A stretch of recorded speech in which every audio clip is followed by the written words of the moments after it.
Hello, this is a quick intro video for Chapter 9. I recorded a quick quiz for you, I guess. One of the videos that I wanted you to take a look at was Steve Jobs of Apple Computer, and I wanted to link it into Chapter 9's Competing Values Framework.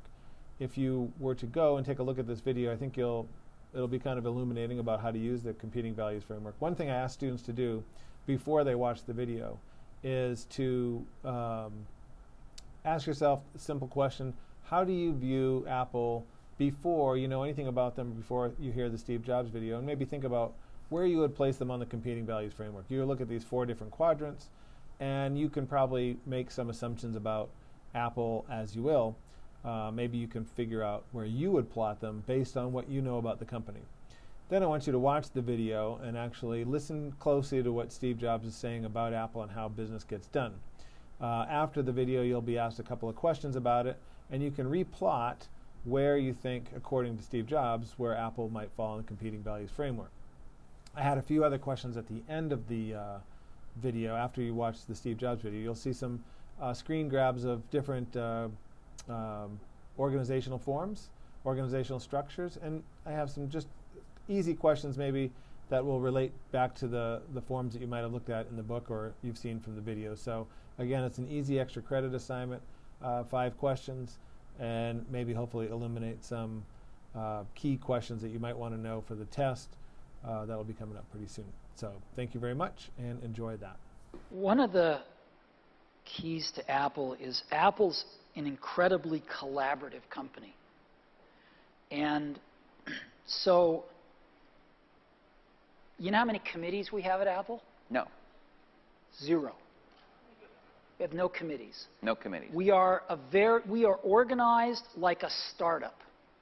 One person's in charge of iPhone OS software.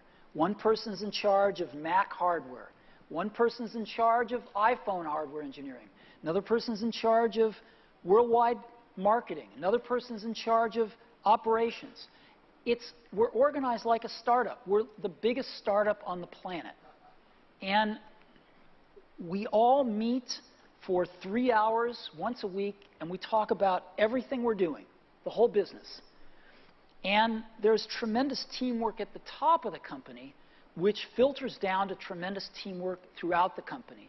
And teamwork is dependent on trusting the other folks to come through with their part without watching them all the time, but trusting that they're going to come through with their parts. And that's what we do really well.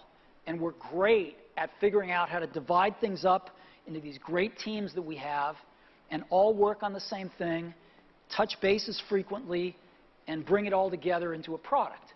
We do that really well. And so what I do all day is meet with teams of people and work on ideas and solve problems to make new products, to make new marketing programs, whatever it is. And are people willing to tell you you're wrong? Yeah. I mean, other than snarky journalists. I mean, people that work for you. Oh, yeah. No, we have wonderful arguments. And do you win them all? Or? Oh, no, I wish I did. No, see, you can't. If you want to hire great people and have them stay working for you, you have to let them make a lot of decisions, and you have to be run by ideas, not hierarchy. The best ideas have to win. So, otherwise, good people don't stay. But you must be more than a facilitator who runs meetings. You obviously contribute your own ideas. I contribute ideas, sure. Well, why would I be there if I didn't?